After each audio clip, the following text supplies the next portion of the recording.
This as the DOJ conducts a review of Oakland Mayor Libby Schaaf of her actions, saying she's responsible for hundreds of criminals escaping from ICE. Here to react to the Director of Urban Engagement for Turning Point USA, Candace Owens. Good morning, Candace.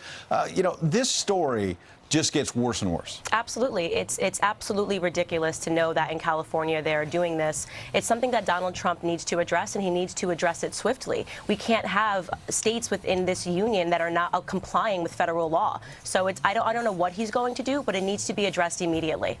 What's the rationale that someone takes when they say, I'm going to alert illegal criminals to the fact that law enforcement are coming? Where's that mindset come from? I think it really comes from this hashtag resist mentality that the Dems have been pushing, and we see this. The worst case of this is in California. They think that they do not have to comply to any orders whatsoever, and it's becoming a form of extremism in this country. This would not fly anywhere else, and it certainly shouldn't within the United States of America. Donald Trump needs to take a strong stance against this, and with the exception of California and New York, the rest of the United States will stand with him. So, Candace, Representative Joe Crowley from New York says that conservative attacks or criticism of Nancy Pelosi are sexist. Take a listen to this. Conor Lamb really localized the issue. The attempt here to nationalize it by the Republicans, I think they need to get a new game book.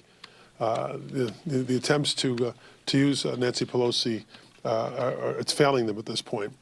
And I think, quite frankly, it's sexist. So Conor Lamb was distancing himself. He said he wouldn't vote for her. Is he a sexist, too? It's just absolutely ridiculous. The language here, sexism, racism, misogyny, the left is who needs a new playbook. It's all they have at this point. Of course, if it's a conservative woman, it's absolutely fine to attack them time and time again. We see this as the case with Sarah Sanders. We see this as the case with Kellyanne Conway, that there is a double standard. And the truth is, it's just a tale of two different ideologies.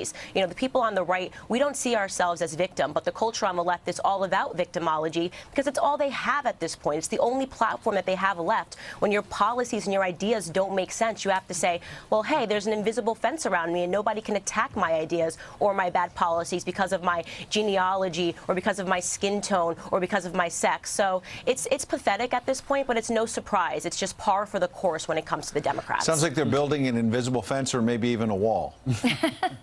Yeah, a wall an around invisible Pelosi. wall. All right, Candace Owens, thanks for coming in. Thank you Thanks, very much, Candace. Candace. Appreciate your time.